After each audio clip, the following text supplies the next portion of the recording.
আসসালামু আলাইকুম এভরিওয়ান, তোমরা যারা এইচএসসি পরীক্ষা দিচ্ছ তোমাদের জন্য আজকের এই ক্লাসে আবারও হাজির হয়েছি। আজকে আমরা দেখব ইউনিট 4 লেসন 2 পার্ট 2।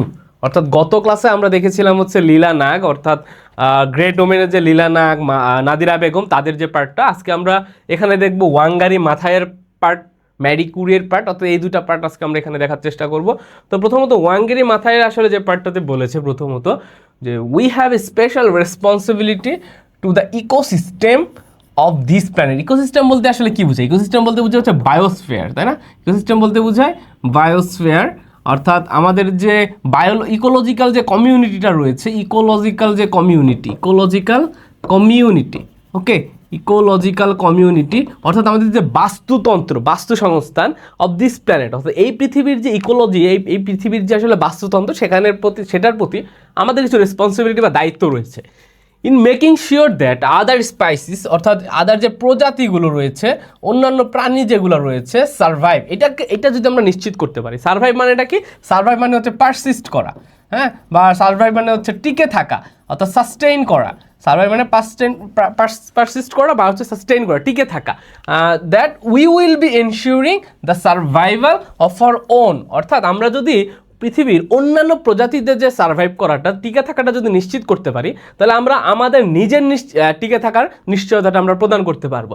আর সারভাইভালটা কি? এই যে সারভাইভ আমরা লিখেছি, এই সারভাইভের নাউন ফর্ম হচ্ছে সারভাইভাল। ওকে, সারভাইভের নাউন ফর্ম হচ্ছে সারভাইভাল। এটা যদি আমরা পারসিস্টেন্স, এটা যদি একটা সিনোনিম আমরা লিখতে চাই, পারসিস্টেন্স, অর্থাৎ সারভাইভাল হচ্ছে সারভাইভের নাউন ফর্ম। আচ্ছা, পরবর্তীতে বলছে দ্য ফার্স্ট আফ্রিকান ওমেন, অর্থাৎ প্রথম আফ্রিকান যে নারী, অ্যান্ড ফার্স্ট এনভায়রনমেন্টালিস্ট, অর্থাৎ প্রথম যে পরিবেশবাদী লোক, হ্যাঁ, awarded the Nobel peace prize. তার নাম ছিল কি? ওয়াঙ্গারি মাথাই, যার জন্ম 1940 সালে এবং মৃত্যু 2011 সালে, বেশি দিন হয় নাই। হ্যাঁ, রিসিভড দ্যাট অনার ইন 2004, অর্থাৎ 2004 সালে প্রথম আফ্রিকান নারী এবং প্রথম পরিবেশবাদী একজন মানুষ হিসেবে ওয়াঙ্গারি মাথাই 2004 সালে নোবেল পিস যে প্রাইজটা, শান্তি পুরস্কার, সেটা পেয়েছে। কেন পেয়েছে? অ্যাজ দ্য ফাউন্ডার বলতে অ্যাজ দ্য ক্রিয়েটর। কিসের ক্রিয়েটর?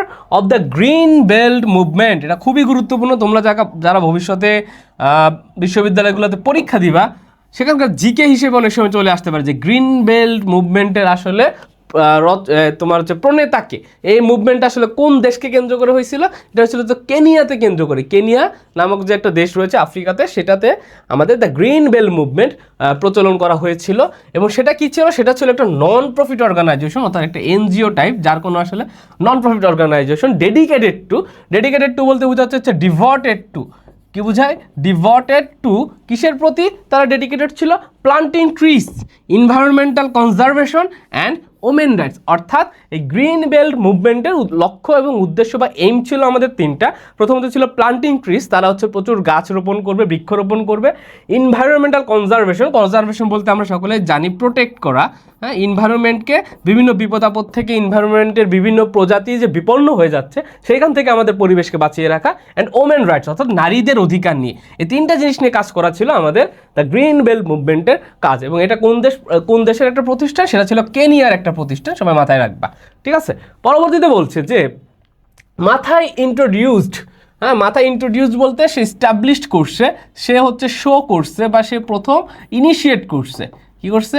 ইনিশিয়েট করছে the idea of planting trees with the people and developed it into a broad-based grassroots organization designed to conserve the environment and improve women's quality of life। অর্থাৎ বলছে মাথায় শুরু করেছে। কি শুরু করেছে? The idea of planting trees, অর্থাৎ tree প্লান্টেশনের যে একটা আইডিয়া, সেই আইডিয়াটা কেমন ছিল?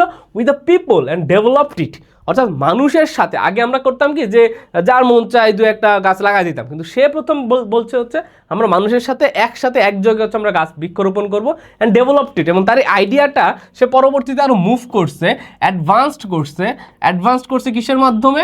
তার ইনটু এ ব্রড বেসড, একটু বৃহৎ গ্রাসরুটস, অর্থাৎ তৃণমূল, তাই না? গ্রাসরুট বলতে কি বোঝায়? তৃণমূল। তার যে অর্গানাইজেশন বলতে গ্রিন বেল্ট মুভমেন্ট, যেটা ডিজাইন টু বলতে বোঝাচ্ছে এখানে ইটস এইম, হ্যাঁ, তার যে লক্ষ্য, হ্যাঁ, তার যে আসলে উদ্দেশ্যটা ছিল যে কনজার্ভ দ্য এনভায়রনমেন্ট। কনজার্ভ বলতে আমরা সকলে জানি যে এনভায়রনমেন্টটাকে প্রোটেক্ট করা, বিভিন্ন বিপদ আপদ থেকে এনভায়রনমেন্টকে রক্ষা করা, বিভিন্ন প্রজাতি থেকে, অর্থাৎ আমাদের বাস্তু সংস্থার যে স্বাভাবিক প্রক্রিয়াটা, এই প্রক্রিয়াটা যে রক্ষা করা, তাহলে conserve the environment and improve women's quality of life, অর্থাৎ নারীদের যে কোয়ালিটিটা রয়েছে সেটা আসলে উন্নয়ন করা। In 1986 the green belt movement established a pan-African green belt movement and has introduced over 40 individuals from other African countries to its approach। অর্থাৎ বলছে যে এই যে গ্রিন বেল্ট মুভমেন্টটা সে সর্বপ্রথম করা হয়েছিল যে পুরো পৃথিবীর জন্য, ঠিক আছে। বাট গ্রিন বেল্ট মুভমেন্টটা এস্টাবলিশড হয়েছিল একটা pan African green belt movement network. অর্থাৎ প্যান আফ্রিকান বলতে কি বোঝায়? প্যান বলতে বোঝায় সর্ব, ঠিক আছে। প্যান আফ্রিকান বলতে কি বোঝায়? সর্ব, মানে হচ্ছে সর্বব্যাপী, মানে সর্ব আফ্রিকান একটি গ্রিন বেল্ট নেটওয়ার্ক, অর্থাৎ একটি সবুজায়ন নেটওয়ার্ক ছিল। And has introduced over 40 individuals from other African countries to its approach। Approach বলতে বোঝাচ্ছে কি? টু ইটস প্রসিডিউর বা টু ইটস মেথড। হ্যাঁ, তা এই যে এটার যে প্রক্রিয়াটা, সেই প্রক্রিয়ার সাথে অন্যান্য আফ্রিকার প্রায় 40 জন নাগরিকের সাথে তার আসলে একটা পরিচয় করিয়ে দেওয়া হয়েছিল। অর্থাৎ এর মাধ্যমে সে ধীরে ধীরে এই জিনিসটাকে ওয়ার্ল্ড ওয়াইড স্প্রেড করতেছে। পরবর্তীতে বলছে দ্য মুভমেন্ট সেট স্থাপন করছে both short and long term objectives. তাদের কিছু শর্ট এবং মানে স্বল্পস্থায়ী এবং দীর্ঘস্থায়ী অবজেক্টিভ ছিল। অবজেক্টিভস বলতে কি বোঝায়? অবজেক্টিভ বলতে বোঝায় তাদের কিছু লক্ষ্য ছিল, উইশ ছিল, তাদের কিছু এইম ছিল, ঠিক আছে। আচ্ছা, দ্য ওভারঅল এইম, তাদের সর্বোপরি এইমটা ছিল হচ্ছে হ্যাজ বিন টু ক্রিয়েট কি ক্রিয়েট করা? Create public awareness of the need to protect the environment through tree planting. অর্থাৎ বলছে তাদের যে মূল বা ওভারঅল যে এইমটা সেটা ছিল হচ্ছে একটা পাবলিক মানে জনসচেতনতা তৈরি করা। কিসের প্রতি? এই যে আমাদের ট্রি প্লান্টেশনের মাধ্যমে এনভায়রনমেন্ট প্রোটেক্ট করার যে প্রয়োজনীয়তাটা রয়েছে এটার প্রতি আসলে জনসচেতনতা তৈরি করা। অ্যান্ড সাস্টেইনেবল ম্যানেজমেন্ট বলতে কি বোঝায়? যেটা আসলে দীর্ঘস্থায়ী বা টেকসই সেটাকে বলা হয়, ঠিক আছে। সাস্টেইনেবল বলতে বোঝায় কি? টেকসই বা সাস্টেইনেবল ম্যানেজমেন্ট, টেকসই যেটা দীর্ঘস্থায়ী বা লং লাস্টিং যে বিষয়টা থাকবে। ওকে, আচ্ছা, সাস্টেইনেবলের ক্ষেত্রে আমরা একটা জিনিস লিখতে পারি, সেটা হচ্ছে এনডিউরেবল মানে হচ্ছে যেটা সব কিছু সহ্য করতে পারে, অনেক বেশি দিন স্থায়ী করতে পারে। ম্যানেজমেন্ট মোর স্পেসিফিক্যালি, আরও নির্দিষ্টভাবে বলতে গেলে, ইট হ্যাজ ইনিশিয়েটিভস, তার কিছু লক্ষ্য ছিল, অবজেক্টিভস ছিল। টু প্রমোট বলতে টু অ্যাডভান্সড, অর্থাৎ কোনো কিছু প্রচার করা, অ্যান্ড প্রোটেক্ট বায়োডাইভার্সিটি, অর্থাৎ আমাদের জীবদের যে বৈচিত্র্য রয়েছে, হ্যাঁ, বিভিন্ন প্রজাতির জীব যে একত্রে বসবাস করে, এটা হচ্ছে জীব বৈচিত্র্য, সেই বৈচিত্র্যটাকে প্রোটেক্ট করা। টু প্রোটেক্ট দ্য সয়েল, অর্থাৎ মাটিটাকে প্রোটেক্ট করা। To create job specially in the rural areas, অর্থাৎ এই যে মুভমেন্টটা, এই যে সবুজায়ন যে মুভমেন্ট বা আন্দোলনটা ছিল, তার মাধ্যমে গ্রামীণ যে পরিবেশ, রুরাল এরিয়াগুলোতে কিছু জব ক্রিয়েট করার জন্য তার চেষ্টা চালিয়েছিল। To give women a positive image in the community, অর্থাৎ নারীদেরকে তার সমাজে একটি পজিটিভ ইমেজ তৈরি করা। অর্থাৎ এই কর্মকাণ্ডের মাধ্যমে নারীরাও যে আমাদের পরিবেশগতভাবে সামাজিকভাবে আমাদের কাছে অবদান রাখতে পারে সেই জিনিসটা আসলে নিশ্চয়তা প্রদান করা। অ্যান্ড টু অ্যাসার্ট বলতে আসলে কি বোঝায়? অ্যাসার্ট বলতে বোঝায় টু প্রোক্লেম করতে পারা, হ্যাঁ, বা কোনো কিছু এখানে বলছে হচ্ছে মেইনলি প্রতিষ্ঠা করা। কি করা? এখানে মেইনলি বোঝাচ্ছে হচ্ছে কোনো কিছু প্রতিষ্ঠা করা। কি প্রতিষ্ঠা করা? And to assert their leadership qualities, তাদের যে নেতৃত্বের গুণাবলী রয়েছে নারীদের, সেই নেতৃত্বের গুণাবলীটাকে আসলে প্রতিষ্ঠা করার একটা উদ্দেশ্য তাদের ছিল। ইট প্রমোটস ফুড সিকিউরিটি, অর্থাৎ এটি প্রমোট করে খাদ্য নিরাপত্তা। অ্যান্ড অ্যাসিস্ট বলতে আমরা সকলেই জানি, অ্যাসিস্ট বলতে বোঝা হচ্ছে হেল্প, বা আমরা লিখতে পারি এইড, ঠিক আছে। Assist people to make the link between environmental degradation বলতে কি বোঝায়? ডিগ্রেডেশন বলতে বোঝায় হচ্ছে ক্ষয়, ঠিক আছে। ডিগ্রেডেশন বলতে কি বোঝায়? ডিগ্রেডেশন বলতে বোঝা হচ্ছে ক্ষয়, যেটাকে আমরা আরেকটাভাবে বলতে পারি ডেটারিওরেশন, হ্যাঁ, ডেটারিওরেশন। এটা মানেও হচ্ছে আমরা ক্ষয় বুঝাই, এটা মানেও কি বুঝায়? এটা মানেও আমরা ক্ষয় বুঝাই। ডিগ্রেডেশন বা ডেটারিওরেশন দুইটা মানে হচ্ছে ক্ষয়। And many of the problems they face including poverty and livelihood insecurity, অর্থাৎ দারিদ্র, যারা আমাদের জীবনে মানুষজন আসলে যে প্রবলেমগুলো ফেস করে, দারিদ্রতা এবং দ্য লাইভলিহুড ইনসিকিউরিটির সাথে পরিবেশের যে ক্ষয়, তার আসলে সম্পর্কটা কি? পরিবেশ ক্ষয় হলে কিভাবে দারিদ্র বাড়তে পারে, তোমার লাইভলিহুড ইনসিকিউরিটি কিভাবে বাড়তে পারে, এই জিনিসটা নিশ্চয়তা প্রদান করা, এই জিনিসটা আসলে উদ্দেশ্যটা আসলে তাদের ছিল। পরবর্তীতে বলছে যে ওভার ইটস ফার্স্ট 20 years, তার প্রথম 20 বছরে many of the movements objectives have been achieved, তাদের প্রথম 20 বছরেই অধিকাংশ মানে many of the movements movements objectives, তাদের অধিকাংশ এইমই কি হয়েছে, পূরণ হয়েছে, মানে অ্যাচিভড করছে তারা। Environmental awareness has been greatly increase, এটা সত্য কথা, আমাদের সবার মধ্যে একটা এনভায়রনমেন্টাল যে অ্যাওয়ারনেস, পরিবেশগত যে সচেতনতা, সেটা বৃদ্ধি পেয়েছে। And many women's groups have sold millions of seedlings বলতে কি বোঝায়, সিডিং বলতে বোঝায় চারা গাছ, বা হচ্ছে তোমরা যেটাকে বলি হচ্ছে বীজ, তাই না, চারা গাছ, বা যেটাকে আমরা বলি যেটাকে আমরা বলি হচ্ছে বীজ। ওকে, আচ্ছা, সিডিংসের আমরা যদি একটা সিনোনিম নিতে চাই, আমরা লিখতে পারছি স্যাপলিংস, SAPLINGS, স্যাপলিংস। ওকে, তাহলে তারা কি করছে, আমাদের নারীরা মিলিয়ন মানে লক্ষ লক্ষ স্যাপলিংস হচ্ছে তারা বিক্রি করছে, এবং তার মাধ্যমে তারা একটা আয় রোজগারের পথ উন্মোচন করেছে to the movement. And using the income, অর্থাৎ এই যে বীজটা হচ্ছে তোমার বিক্রি করছে, সেই ইনকামটা using the income to meet immediate domestic needs বলতে কি বোঝায়, ডোমেস্টিক বলতে বোঝায় আমাদের ইনডোর যে নিডগুলো থাকে, হ্যাঁ, আমাদের পারিবারিক বা রেসিডেন্সিয়াল যে নিডগুলো থাকে, সেই নিডগুলো তারা পূরণ করেছে। Such as education of their children, তাদের চিলড্রেনদেরকে তারা শিক্ষা প্রদান করছে। Or investing it in other income generating ventures, অর্থাৎ অন্য কোনো একটা ভেঞ্চার্সে, অন্য কোনো একটা জায়গাতে তারা এই টাকাটা ইনভেস্ট করছে, যেখান থেকে তারা আরও আয় করতে পারে। Tree planting has become an honourable activity and many people have adopted বলতে কি, তারা হচ্ছে এই জিনিসটা কী করছে, গ্রহণ করছে। আচ্ছা, অর্থাৎ এই আন্দোলনের মাধ্যমে ট্রি প্ল্যান্টিং যে একটা আসলে অনারেবল অ্যাক্টিভিটি, একটি সম্মানজনক পেশা বা সম্মানজনক কর্মকাণ্ড, সেটা আসলে প্রতিষ্ঠা হয়েছে, এবং অনেক মানুষ আসলে এটা গ্রহণও করেছে। আমরা জানি যে আমাদের আশেপাশে দেখবা প্রত্যেকটা প্রতিষ্ঠানে কোনো না কোনো দিন হচ্ছে যে বৃক্ষরোপণ কর্মসূচি পালন করে। এই যে বৃক্ষরোপণ কর্মসূচি পালনগুলো করতেছে, এগুলো কিন্তু এই সকল আন্দোলনেরই আসলে একটা অবদান বা তাদের একটা ফলাফল। In later years Maathai's own work had focused on the human rights situation. পরবর্তীতে তার যখন আসলে এই গ্রিন বেল্ট মুভমেন্ট অর্থাৎ সবুজায়ন প্রক্রিয়ার যে আন্দোলনটা, সেটা যখন প্রতিষ্ঠা পেয়ে গেছে, সবাই এটা গ্রহণ করছে, পরবর্তীতে তার ফোকাসটা চলে গিয়েছে হচ্ছে মানবাধিকার রক্ষায়, অর্থাৎ human rights situation in Kenya, অর্থাৎ কেনিয়াতে যে মানবাধিকার রক্ষায়, standing up for a democratic, গণতান্ত্রিক, মাল্টি এথনিক কেনিয়া, মানে সে চেয়েছিল যে বহুজাতিক একটা কেনিয়া তৈরি করতে, এখানে শুধু একটা জাতি সবসময় ডমিনেট করবে, অন্য জাতিরা আসলে ডমিনেট করতে পারবে না, বা একটা জাতি সবসময় ক্ষমতায়ন পাবে, অন্য জাতিরা আসলে সংখ্যালঘু হয়ে থাকবে, এই যে জিনিসটা, এটার বিরুদ্ধে সে ছিল, সে একটি গণতান্ত্রিক এবং বহুজাতিক এথনিক চেয়েছিল। এবং এর কারণে she was subjected to defamation, তার অনেক ডিফেমেশন বলতে বোঝে ডিগ্রেডেশন বোঝে, মানে তার হচ্ছে ডিগ্রেড করেছে, তার হচ্ছে ডিমিন তাকে করেছে, অর্থাৎ তার যে মান সম্মান সেটা নষ্ট করছে মানুষজন। তাকে অনেক পারসিকিউশন বলতে বোঝায় কি, পারসিকিউশন বলতে অনেক নির্যাতন বা অপারেশন বোঝায়, হ্যাঁ, অপারেশন বোঝায়, ডবল-P। আচ্ছা, অপারেশন। ডিটেনশন বলতে আমরা জানি, ডিটেনশন বলতে কি বোঝায়, আটক করা বোঝায়, হ্যাঁ, তাকে হচ্ছে আটক করে ধরে নিয়ে গেছেন। ফিজিক্যাল অ্যাটাকস, অর্থাৎ এই যে কেনিয়ার যে মানুষজন বা কেনিয়ার যে প্রশাসন, তারা আসলে গণতন্ত্র এবং বহুজাতিক কেনিয়ার চেয়েছিল না, কিন্তু মাথায় চেয়েছে, হ্যাঁ, ওয়াঙ্গারি মাথায় চেয়েছে, যার কারণে তাকে এই যে মানহানি করা, তাকে নির্যাতন করা, আটক করা, এবং অনেক সময় ফিজিক্যাল অ্যাটাকও করা হয়েছে। অর্থাৎ তার যে সংগ্রাম, সেই সংগ্রামটা আসলে এখানে প্রকাশ পেয়েছে। তো পরবর্তীতে বলছে মাথায় রিসিভড নিউমারাস অ্যাওয়ার্ডস বলতে অসংখ্য অ্যাওয়ার্ডস সে পেয়েছে, অ্যান্ড অনারারি ডিগ্রিজ, এবং পরবর্তীতে সে অনেক সম্মানজনক ডিগ্রিও লাভ করেছে। Time magazine identified her as one of 100 most influential people in the world in 2005, অর্থাৎ 2005 সালে টাইম ম্যাগাজিনে পৃথিবীর মোট 100 ইনফ্লুয়েন্সিয়াল বা প্রভাবশালী নেতার তালিকায় সে ছিল। And Forbes magazine as one of the 100 most powerful women in the world, অর্থাৎ পরবর্তীতে ফোর্বস ম্যাগাজিনেরও 100 জন ক্ষমতাশীল নারীর ভিতর সে আসলে ছিল। In 2007 she was awarded the Nelson Mandela award for health and human rights.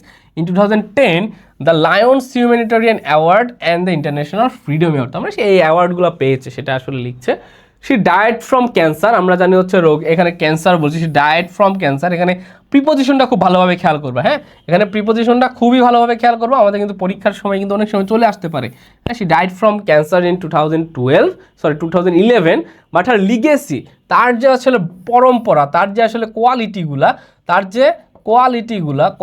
বা তার যে পরম্পরা, সহজ কথায় তার যে পরম্পরা কোয়ালিটি কন্টিনিউস, তার কোয়ালিটিগুলো আসলে কন্টিনিউস করছে in many projects world wide. অর্থাৎ তার যে পরম্পরা, তার যে বৈশিষ্ট্য, তার আন্দোলনের যে মূল লক্ষ্য উদ্দেশ্যগুলো ছিল সেগুলো আসলে সামনের দিকে আরও অগ্রসর হয়েছে অন্যান্য বিভিন্ন প্রজেক্টে, such as in plan for the planet, হ্যাঁ, দ্য বিলিয়ন ট্রি ক্যাম্পেইন। এই যে ক্যাম্পেইনগুলো, এই যে মুভমেন্টগুলো, এই মুভমেন্টগুলো এই ওয়াঙ্গারি মাথায় গ্রিন বেল্ট মুভমেন্ট, সবুজায়ন আন্দোলনের একটা ফলশ্রুতিতে এগুলো আসলে গড়ে উঠেছে, তার থেকে অনুপ্রাণিত হয়ে।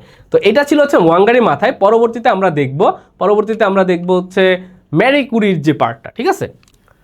তাহলে আমরা পরবর্তীতে ম্যারি কুরির যে পার্টটা খেয়াল করো। ম্যারি কুরির পার্টটাতে প্রথমেই তার একটা উক্তি রয়েছে, তার একটা কথা রয়েছে। সেই কথাটা যদি আমরা একটু দেখি, যদি পরীক্ষার জন্য খুব একটা গুরুত্বপূর্ণ না, আমরা তাও একটু পড়ি। Life is not easy for any of us, মানে আমাদের সকলের কারোর জন্যই আসলে লাইফটা আসলে ইজি না, সহজ না।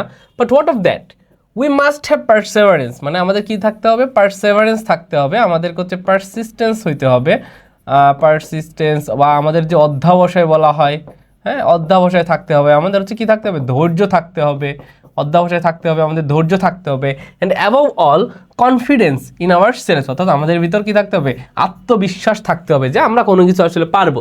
We must believe that we are gifted for something, মানে বলতে হবে যে আমাদের আসলে কিছু আছে, মানে আমাদেরকে যে পৃথিবীতে সৃষ্টিকর্তা পাঠিয়েছে অবশ্যই কোনো না কিছু গিফট দিয়ে পাঠিয়েছে। And that is thing must be attend, এবং এই গিফটটা আমাদেরকে অবশ্যই কী করতে হবে? এই জীবদ্দশায় খুঁজে পেতে হবে যে আমাদের আসলে কী গিফট দিয়ে পাঠিয়েছে। মানে অ্যাটেন্ড বলতে আমাদেরকে সেটা গেইন করতে হবে, ঠিক আছে? গেইন করতে হবে। এটা জাস্ট ম্যারি কুরির একটা উক্তি ছিল। তো প্রথমত বলে রাখি, ম্যারি কুরি এবং পিয়েরে কুরি দুজন ছিল স্বামী স্ত্রী, এবং দুজনেই দেখা যায় একসাথে নোবেল পুরস্কার লাভ করেছে। এবং ম্যারি কুরি একমাত্র নারী যে আসলে একাধারে পদার্থবিজ্ঞানেও নোবেল পুরস্কার লাভ করেছে, পাশাপাশি রসায়নেও নোবেল পুরস্কার লাভ করছে, মানে ব্যাপক একটা বিষয়। এবং তার যে মৃতদেহ ও ওদের ধর্ম অনুযায়ী, তো মৃতদেহ, তাদের ধর্ম অনুযায়ী মৃতদেহ হচ্ছে পোড়ানো হয়। তো পোড়ানোর পর যে ভস্যটা থাকে বা ছাইটা থাকে, সেটা কিন্তু প্যারিসে সংরক্ষণ করা হয়েছে। এবং তিনি পৃথিবীর একমাত্র নারী যার কর্মকাণ্ড, যার অ্যাচিভমেন্টের কারণে তিনি আসলে এই অনারটা পেয়েছে, যে তার দেহের যে ভস্য সেটাকে আসলে সংরক্ষণ করে রাখা হয়েছে এখনো, ঠিক আছে? আচ্ছা, আমরা একটু পড়তে থাকি যে তার আর্লি লাইফ, অর্থাৎ জীবনের শুরুটা আসলে কেমন ছিল। যে ম্যারি কুরি, এখানে নি বলতে বোঝা যায় তার আসল নাম, ঠিক আছে? তার আসল নামটা কি ছিল? তার আসল নাম ছিল মারিয়া স্ক্লভোধস্কা। হ্যাঁ, এখানে ডাব্লিউটাকে তোমরা ব ধরবা, ব, তাহলে স্ক্লদোভস্কা, হ্যাঁ, স্ক্লদোভস্কা, মারিয়া স্ক্লদোভস্কা ওয়াজ বর্ন ইন ওয়ারশো, যেটা হচ্ছে পোল্যান্ডে। এটা হচ্ছে কোথায়? পোল্যান্ডে, on November 7, 1867, the daughter of a secondary school teacher. অর্থাৎ তার যে প্যারেন্টস ছিল, তার প্যারেন্টটা ছিল হচ্ছে সেকেন্ডারি স্কুলের একটা শিক্ষক ছিল। ফ্রম চাইল্ডহুড, একদম শিশুকাল থেকেই, শি ওয়াজ রিমার্কেবল, সে হচ্ছে অনেক স্মরণীয় ছিল। ফর হার প্রডিজিয়াস মেমোরি, প্রডিজিয়াস বলতে কি বোঝায়? Wonderful memory. তার আসলে একদম বিস্ময়কর মেমোরি ছিল, হ্যাঁ, কোনো কিছু পড়লেই ধরো খুব মনে রাখতে পারতো। And at the age of 16, 16 বছর বয়সে, she won a gold medal on completion of her secondary education at the Russian lycee, অর্থাৎ রাশিয়ান লিজ থেকে 16 বছর বয়সে সেকেন্ডারি এডুকেশন কমপ্লিট করার কারণে সে একটা কি পেয়েছে? গোল্ড মেডেল পেয়েছিল। পরবর্তীতে বলেছে because her father a teacher of mathematics and physics, তার বাবা ছিল ম্যাথমেটিক্স এবং ফিজিক্সের শিক্ষক, তার বাবা ছিল ম্যাথমেটিক্স এবং ফিজিক্সের শিক্ষক, lost his savings through bad investment, অর্থাৎ একটা ধরো যে ভুলভাবে তার যত সেভিংস ছিল ভুল একটা জায়গাতে ইনভেস্ট করে ফেলেছে, তার কারণে তার যত সেভিংস ছিল সব কিছু সে হারাই ফেলছে। ফলশ্রুতিতে she had to take work as a teacher, যার কারণে তার বাবা যেহেতু তার সকল সেভিংস হারিয়ে ফেলেছে, হ্যাঁ, কোনো টাকা পয়সা এখন পাচ্ছে না, এখন ম্যারি কুরিকে বাধ্য হয়ে she had to take work as a teacher, তাকে বাধ্য হয়ে একজন শিক্ষক হিসেবে কর্ম বা তোমার হচ্ছে পেশা বেছে নিতে হয়েছে একজন শিক্ষক হিসেবে। At the same time took part clandestinely, clandestinely ওয়ার্ডটা খুবই গুরুত্বপূর্ণ। এটার মানেটা কি? এটার মানেটা হচ্ছে গোপনে, হ্যাঁ, গোপনে। এটা মানে কি? গোপনে, অর্থাৎ সিক্রেটলি, বা হচ্ছে আমরা লিখতে পারি কভার্টলি, অর্থাৎ clandestinely in the nationalist free university reading in Polish to women workers, অর্থাৎ সে একাধারে তার বাবার যখন চাকরি চলে গেছে, সেভিংস চলে গেছে, তখন সে একদিক দিয়ে সে শিক্ষক হিসেবে নিজেকে নিয়োজিত করেছে। এর পাশাপাশি গোপনে সে কী করেছিল? মুক্ত বিশ্ববিদ্যালয়, তো ফ্রি ইউনিভার্সিটিতে যে ওমেন ওয়ার্কার্স ছিল, অর্থাৎ নারী যে কর্মজীবীরা ছিল, তাদেরকে পলিশ ভাষা, অর্থাৎ পোল্যান্ডের যে ভাষা পলিশ ভাষা শেখাচ্ছিল। অ্যাট দ্য এজ অফ 18, 18 বছর বয়সে সে টুক এ পোস্ট অ্যাজ গভর্নেস। গভর্নেস বলতে বোঝাচ্ছে সে আসলে একজন ধরো যে গৃহশিক্ষক হয়েছিল, হ্যাঁ, গৃহশিক্ষক হয়ে গিয়েছিল। গভর্নেস বলতে বোঝাচ্ছে হোম টিউটর আর কি। 18 বছর বয়সে সে হোম টিউটর হয়েছে। ফর আর আর্নিংস, সে তার আর্নিংস থেকে she was able to finance her. Finance বলতে তার বোনকে আসলে অ্যাফোর্ড করা, হ্যাঁ, অ্যাফোর্ড করা, তার বোনকে হচ্ছে অর্থ সহায়তা দিয়ে অ্যাফোর্ড হার সিস্টার ব্রনিসলাভা, হ্যাঁ, তার সিস্টারের নাম ছিল কি, ব্রনিসলাভা, মেডিকেল স্টাডিজ ইন প্যারিস। অর্থাৎ সে তার ইনকাম থেকে তার যে বোন ছিল, সে বোন ব্রনিসলাভাস যে মেডিকেল স্টাডিজ করছিল, অর্থাৎ সে মেডিকেল স্টুডেন্ট ছিল, তার প্যারিসে সকল খরচ সে দিত। কেন দিত? With the understanding that Bronislawa would in turn later help her to get an education. এটা তোমার একটা শর্তের ভিতর দিয়েছে যে আমি এখন আমার ইনকাম থেকে তোমাকে মেডিকেল শাস্ত্র পড়াচ্ছি, তুমি তোমার পড়া শেষ করে তোমার ইনকাম থেকে আমাকে আসলে পড়াবা। এই শর্ত থেকে তারা সে তার নিজের ইনকামটা তার বোনকে দিয়েছিল, ফাইন্যান্সটা দিয়েছিল, বুঝতে পারছো? আচ্ছা, পরবর্তীতে বলছে যে move to Paris Pierre Curie and the first Nobel prize. পরবর্তীতে সে হচ্ছে পোল্যান্ড থেকে প্যারিসে চলে গেছে, ফ্রান্সের প্যারিসে। সেখানে গিয়ে পিরি কুরির সাথে তার দেখা হয়েছে এবং পরবর্তীতে তারা বিবাহ বন্ধনে আবদ্ধ হয়েছে এবং পরবর্তীতে তারা নোবেল প্রাইজও পেয়েছে। কিভাবে পেয়েছে সে ঘটনা একটু বর্ণনা করেছে। ইন 1891 স্ক্লবোধস্কা মানে হচ্ছে Marie Curie went to Paris, প্যারিসে চলে গেল, and now using the name Marie, অর্থাৎ সে সেখানে গিয়ে ম্যারি নাম ইউজ করা শুরু করেছে। অর্থাৎ সে পোল্যান্ডে যখন ছিল তখন তার নামটা ছিল হচ্ছে মারিয়া স্ক্লবোধস্কা। সে যখন প্যারিসে গেল তখন তার নাম সে চেঞ্জ করে ম্যারি লিখেছে। began to follow the lectures of Paul Appel, Gabriel Lippmann and Edmund Bounty at the Sorbonne। অর্থাৎ সরবনে এই যে পাউল অ্যাপেল, গ্যাব্রিয়েল লিপম্যান এবং এডমন্ড বাউটির বিভিন্ন লেকচার যে দিচ্ছিল, সেই লেকচারগুলো সে ফলো করতেছিল। পরবর্তীতে হচ্ছে there she met many physics, অর্থাৎ সে অনেক পদার্থবিদদের সাথে তার সাক্ষাৎ হয়েছে। অনেক কি কাদের সাথে? অনেক পদার্থবিদদের সাথে তার সাক্ষাৎ হয়েছিল। Who are already well known, যারা ছিল অনেক ফেমাস, ওয়েল নোন ছিল। Sklodowska worked far into the night in her student quarters garret. Garret মানে এটা কি? গ্যারেট মানে হচ্ছে আমরা হচ্ছে চিল ঘর বলি না, মানে ধরো যে একটা ছোট বাসা, বা এখানে মেনলি স্টুডেন্ট কোয়ার্টার্স গ্যারেট বলতে তার যে ছাত্রাবাস ছিল, হ্যাঁ, তার যে কি ছিল, ছাত্রাবাস ছিল, সে ছাত্রাবাসে সে গভীর রাতে কাজ করতো। অ্যান্ড ভার্চুয়ালি লিভড অন, সে বেঁচে ছিল কিসের উপরে? ব্রেড বাটার টি, অর্থাৎ সে হচ্ছে রুটি মাখন এবং চা খেয়েই সে আসলে জীবনযাপন করতো। খুব খারাপ একটা অবস্থা ছিল। She came first in the licence examination of physical science in 1893, অর্থাৎ 1893 সালে সে লাইসেন্স এক্সামিনেশনে প্রথম স্থান অর্জন করেছে। She began to work in Lippmann's research laboratory. পরবর্তীতে সে লিপম্যানসের যে রিসার্চ ল্যাবরেটরি বা গবেষণাগার ছিল সেখানে সে কাজ করা শুরু করে। অ্যান্ড 1894 সালে was placed second in the licence examination of mathematical science, অর্থাৎ প্রথমে সে ফিজিক্যাল সায়েন্সে প্রথম হয়েছে, পরবর্তীতে 1894 সালে ম্যাথমেটিক্যাল সায়েন্সে সে দ্বিতীয় স্থান অর্জন করেছে। It was in the spring of that year that she had made Pierre Curie, অর্থাৎ সেই বছর, অর্থাৎ 1894 সালের কবে? 1894 সালের স্প্রিংয়ে মানে বসন্তকালে সে পিরি কুরির সাথে তার প্রথম সাক্ষাৎ ঘটে। ঠিক আছে, পরবর্তীতে তারা বিবাহ বন্ধনে আবদ্ধ হয়। দেয়ার ম্যারিজ, অর্থাৎ ম্যারি কুরি অ্যান্ড পিরি কুরির ম্যারিজ হয়েছিল 1895 সালে, অর্থাৎ সাক্ষাতের প্রায় দেখা যায় অর্ধ বছর পরেই সাক্ষাৎ হয়েছিল। Marked the start of a partnership that was soon to achieve results of world significance, অর্থাৎ এই যে বিবাহ, এই বিবাহটা ছিল পৃথিবীর যে অর্জন, ওয়ার্ল্ড সিগনিফিকেন্স, শুধুমাত্র নিজেদের গুরুত্ব না, পৃথিবীর একটা গুরুত্ব বহন করেছিল তাদের এই পার্টনারশিপটা, তাদের বিবাহ বন্ধনটা। কেন? কারণ পরবর্তীতে তারা দুজন একসাথে বিভিন্ন গবেষণা করতো। In particular the discovery of polonium, অর্থাৎ ইন পার্টিকুলার তারা কি করেছিল? প্রথমে তার পলোনিয়াম ডিসকভার করেছিল, so called by Marie in honour of her native land, অর্থাৎ পোল্যান্ড। তার হচ্ছে নেটিভ ল্যান্ড কি ছিল? পোল্যান্ড ছিল, সেজন্য তার যে প্রথম আবিষ্কারটা, সে আবিষ্কারটা তার পোল্যান্ডের নাম অনুসারে পলোনিয়াম রেখেছিল। হ্যাঁ, in the summer of 1898 and that of radium a few months later, অর্থাৎ তাদের বিবাহের পরে তারা 1898 সালের সামারে এই পলোনিয়াম আবিষ্কার করে এবং তার কিছু মাস পরে তারা রেডিয়ামও আবিষ্কার করে। এবং তাদের যে প্রথম আবিষ্কারটা পলোনিয়াম ছিল সেটা রেখেছিল তার যে মাতৃভূমি পোল্যান্ডের নাম অনুসারে। ওকে, পরবর্তীতে বলছে ফলোয়িং হেনরি ব্যাকারেলস ডিসকভারি, মানে হেনরি ব্যাকারেল এর যে আবিষ্কার of a new phenomenon which she letter call radio activity, অর্থাৎ হেনরি ব্যাকারেলের যে তেজস্ক্রিয়তা, রেডিও অ্যাক্টিভিটি বলতে কি বোঝায়? রেডিও অ্যাক্টিভিটি বলতে বোঝা হচ্ছে তার তেজস্ক্রিয়তা। হ্যাঁ, তেজস্ক্রিয়তা। তোমরা যারা সায়েন্সের স্টুডেন্ট আসো তারা এইসব খুব ভালো বুঝবা, আমি তো এসএসসি পর্যন্ত সায়েন্সে ছিলাম। তো সে এই ব্যাকারেল যে ডিসকভারিটা করেছিল তার নাম এই ম্যারি কুরি দিয়েছিল হচ্ছে তেজস্ক্রিয়তা বা রেডিও অ্যাক্টিভিটি।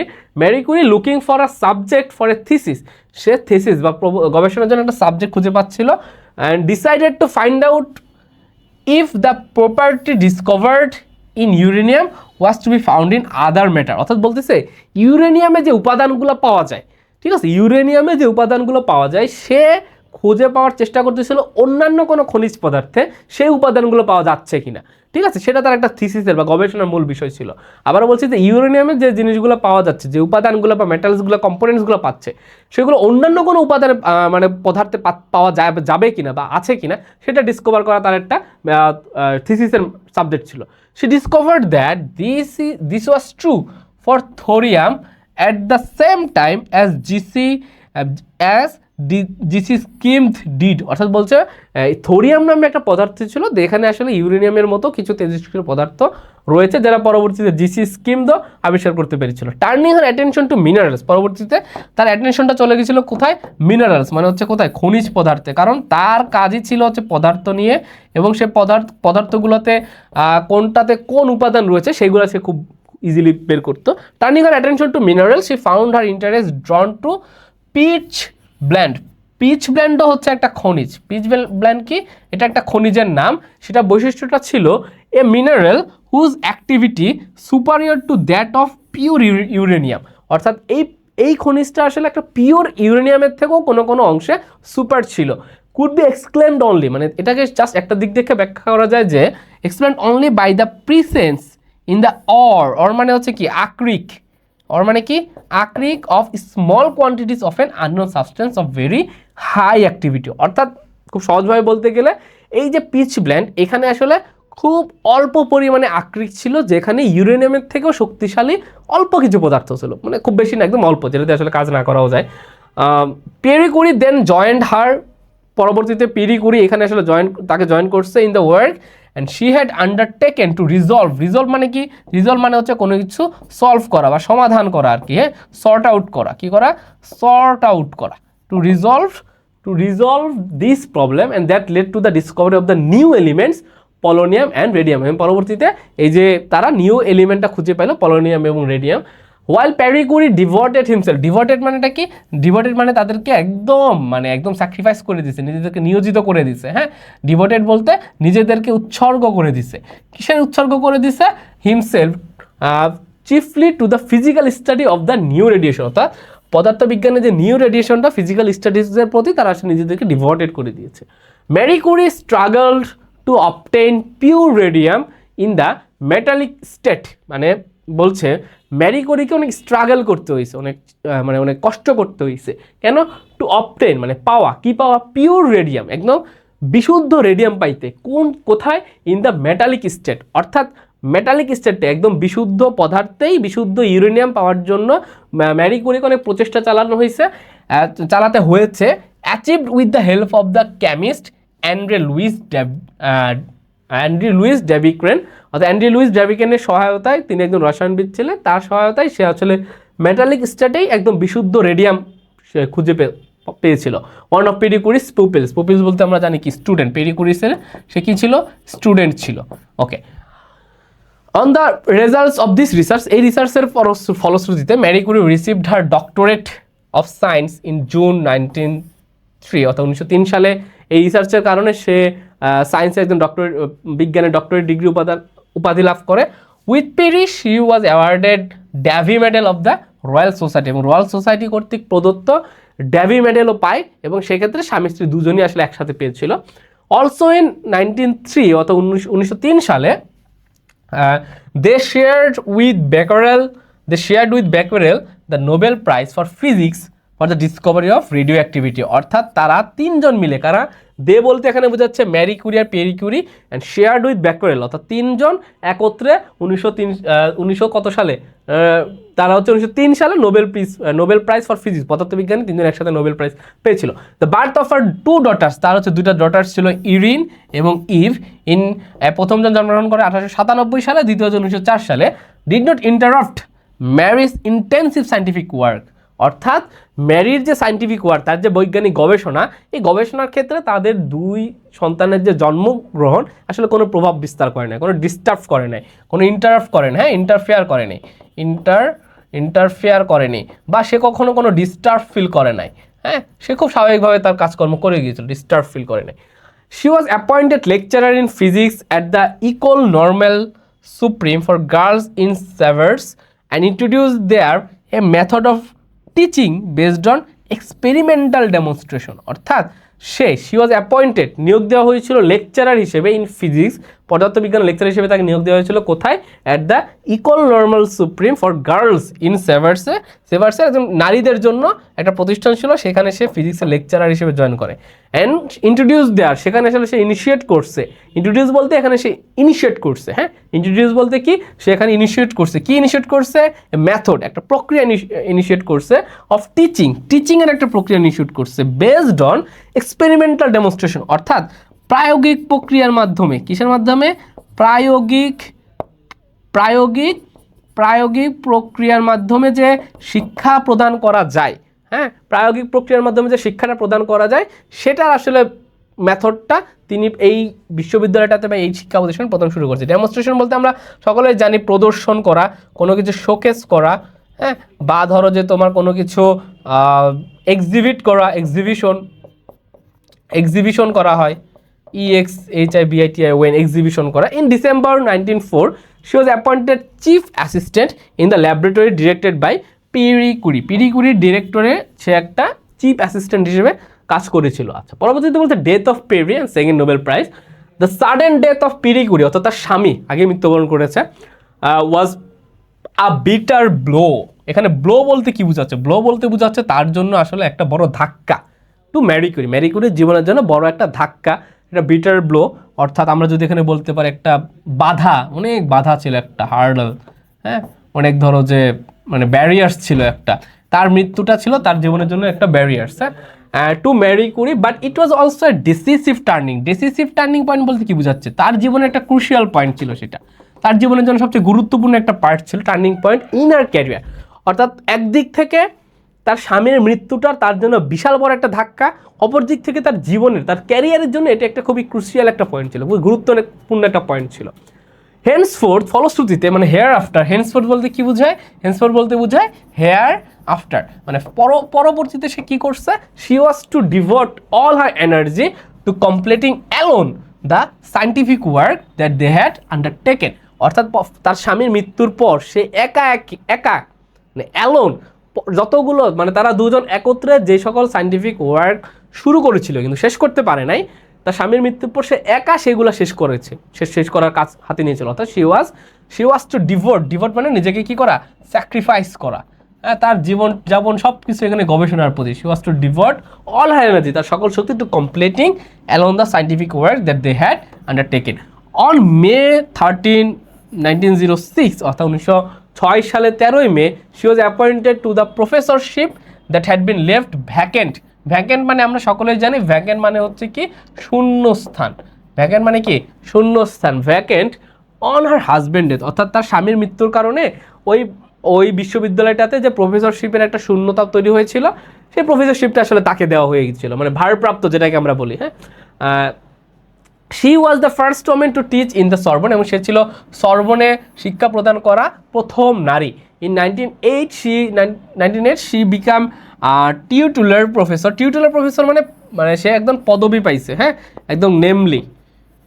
আগেরটা তো ছিল ধরো যে ভারপ্রাপ্ত, স্বামীর মৃত্যুর কারণে তাকে আসলে জায়গাটা বসাই দিছে, বাট পরবর্তীতে 1908 সালে তাকে একদম পদবি সহ, যে না এখন তুমি এখন থেকে শুধু তোমার স্বামীর জন্য না, তোমার কর্মকাণ্ডের জন্য প্রফেসর হইছো, পদবি সহ তাকে দিয়ে দিয়েছে। And in 1910 her fundamental treats fundamental treaties on radio activity was published, অর্থাৎ তার যে প্রধান কর্মকাণ্ড রেডিও অ্যাক্টিভিটি নিয়ে সেগুলো আসলে পাবলিশ করা হয়েছে। In 1911 she was awarded the Nobel prize for chemistry, এবং পরবর্তীতে 1911 সালে সে রসায়নে কেমিস্ট্রি লাভ করেন, রসায়নের জন্য হচ্ছে নোবেল প্রাইজ লাভ করেন for the isolation of pure radium, অর্থাৎ পিওর রেডিয়াম বিভিন্ন খনিজ পদার্থ থেকে পিওর রেডিয়াম আইসোলেট করার কারণে, বিচ্ছিন্ন করার কারণে, অর্থাৎ বিশুদ্ধ যে রেডিয়াম সে খুঁজে পাচ্ছে সেটার কারণে তাকে রসায়নে নোবেল পুরস্কার দেওয়া হয়েছিল।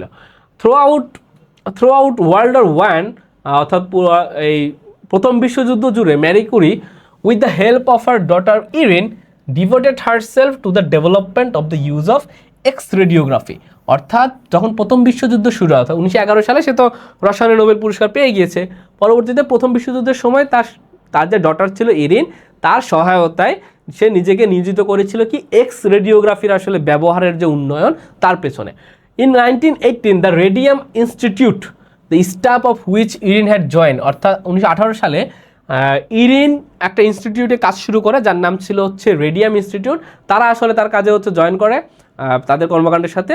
Began to operate in earnest, অর্থাৎ আগ্রহের সাথে তারা আসলে অপারেট শুরু করে। And it was to become a universal centre for nuclear physics and chemistry, এবং পরবর্তীতে এটা আসলে ইউনিভার্সাল সেন্টার হিসেবে নিউক্লিয়ার ফিজিক্স এবং কেমিস্ট্রির একটি ইউনিভার্সাল সেন্টার, একটি সর্বজনীন প্রতিষ্ঠান হিসেবে স্থাপিত হয়। পরবর্তীতে Marie Curie now at the highest point of her fame, অর্থাৎ সে তার ফেমের, তার সম্মানের বা তার অনারের সর্বোচ্চ স্থানে পৌঁছিয়ে যায় এবং 1922 সালে পরবর্তীতে কী করেছিলেন, 1922 a member of the academy of medicine, অর্থাৎ মেডিসিনের অর্থাৎ চিকিৎসা শাস্ত্রের একটা সদস্য হয় এবং তার ডিভোটেড হার রিসার্চ, অর্থাৎ তার তখন আবার সে স্যাক্রিফাইস করে তার জীবনটাকে।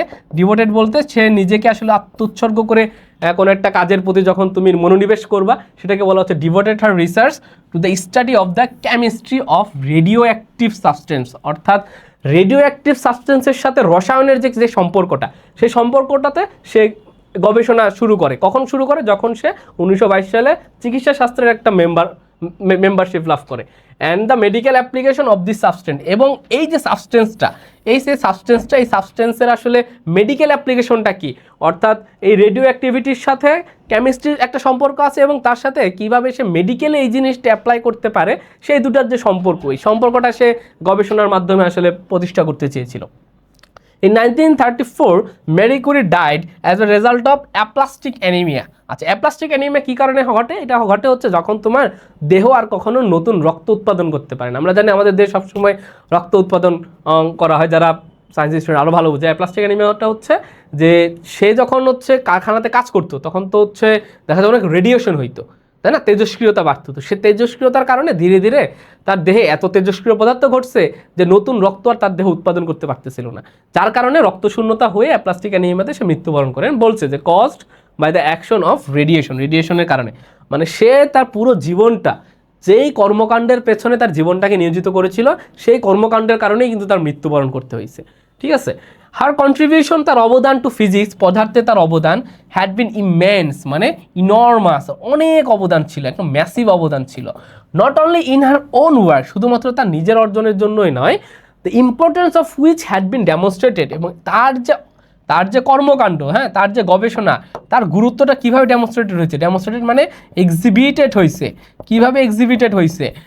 By the award to her of 2 Nobel prizes, অর্থাৎ শুধুমাত্র তার নিজের কর্মকাণ্ডের জন্যই সে আমরা সারা জীবন স্মরণ রাখবো তা না, তার যে কন্ট্রিবিউশনের যে গুরুত্ব, সে গুরুত্বটা এভাবে বহন করা যায় যে সে তার কন্ট্রিবিউশনের কারণে দুইবার বিষয়ে নোবেল পুরস্কার লাভ করছে।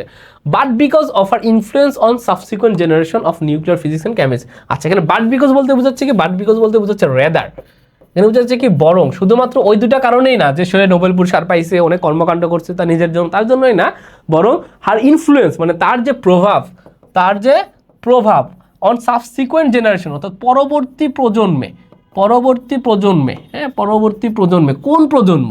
সকল প্রজন্ম না, পরবর্তী প্রজন্ম of nuclear physics and chemistry, অর্থাৎ নিউক্লিয়ার পদার্থ এবং রসায়নের যে পরবর্তী প্রজন্মে যারা গবেষণা করেছে তাদের ওপরও তার কর্মকাণ্ডের একটা প্রভাব ছিল। ঠিক আছে, তার প্রতি অনুপ্রেরণা তারা পেয়েছিল। Marie Curie together with Irene Joliot Curie wrote the entry on radium for the 13th edition of the Encyclopaedia Britannica, অর্থাৎ ব্রিটেন বিশ্বকোষে তিনি আসলে যে রেডিয়ামের যে বিষয়টা সেটা 13 এডিশনে সংযুক্ত করেছিল এরিন জলিড কুরির সাথে। ইন 1995 ম্যারি কুরিস অ্যাশেস মানে বললাম যে দেহভস্য, ওয়ার এনস্ট্রেন্ট মানে হচ্ছে দেহভস্যগুলোকে আসলে যেখানে কন্টেন করা হয়, রাখা হয়, মেনলি এটা হচ্ছে কন্টেন করা, হ্যাঁ, তার দেহভস্যগুলোকে কন্টেন করা হয়েছে in the Pantheon in Paris, প্যারিসের প্যান্থিয়নে তার দেহভস্যগুলোকে সংরক্ষণ করা হয়েছে। She was the first women to receive this honour for her own achievement, অর্থাৎ পৃথিবীতে তিনিই একমাত্র নারী যে আসলে এই সম্মানটা লাভ করেছে তার ওন অ্যাচিভমেন্টের মাধ্যমে। হার অফিস অ্যান্ড ল্যাবরেটরি, তার যে অফিসটা ছিল এবং তার যে গবেষণাগারটা ছিল in the Curie pavilion of the radium institute, অর্থাৎ রেডিও ইনস্টিটিউটের কিউরি প্যাভিলিয়নে তার যে অফিস এবং তার যে গবেষণাগারটা ছিল আর প্রিজার্ভ, সেটাকে এখন সংরক্ষণ করা হয়েছে কী হিসেবে, অ্যাজ দ্য কিউরি মিউজিয়াম হিসেবে, একটা কিউরি মিউজিয়াম হিসেবে তার এই জিনিসটা সংরক্ষণ করা হয়েছে। তো এই ছিল তোমাদের হচ্ছে এই লেসন 2 পার্ট 2 এর দুইটা পার্ট। একটা হচ্ছে আমরা এখন পড়লাম ম্যারি কুরি, আর একটু আগে পড়লাম হচ্ছে মাথায়, তাই না, ওয়াঙ্গারি মাথায়। তো এই দুইটা পার্ট থেকে আমরা আগামী ক্লাসে প্র্যাকটিস করব। তার আগে এখানে যতগুলো ওয়ার্ড আমরা আন্ডারলাইন করেছি, কিছু সিনোনিম দিয়েছি, এর পাশাপাশি আরও কিছু সিনোনিম তোমরা আন্ডারলাইন বোঝার চেষ্টা করবা বা নিজেরা একটু খুঁজে বের করার চেষ্টা করবা, তাহলে পরীক্ষার হলে খুব ভালো অ্যান্সার লিখতে পারবা। সে পর্যন্ত সবাই ভালো থাকো, সুস্থ থাকো, আসসালামু আলাইকুম।